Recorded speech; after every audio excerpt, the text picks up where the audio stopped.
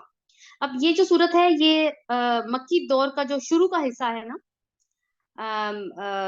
وہ شروع کے 4 سال کے بعد نازل ہوئی ہے، یعنی درمیانی دور ہے، لیکن درمیانی دور کا بھی آپ سمجھیں کہ پہلا حصہ، یعنی 5ویں سال نازل ہوئی ہے، اور یہ وہی سال ہے جس میں ہجرت ہو چکی ہے مسلمانوں کی حبشہ کی طرف، اور حضرت عمر بن خطاب کا جو اسلام لانے کا واقعہ ہے وہ بھی اسی صورت کو سن کے وقوع پذیر ہوا تھا۔ ہم اللہ تعالیٰ کے نام سے جو بے انتہا مہربان اور رحم فرمانے والا ہے۔ طٰہٰ، ہم نے یہ قرآن تم پر اس لیے نازل نہیں کیا کہ تم مصیبت میں پڑ جاؤ، یہ تو ایک یاد دہانی ہے ہر شخص کے لیے جو ڈرے۔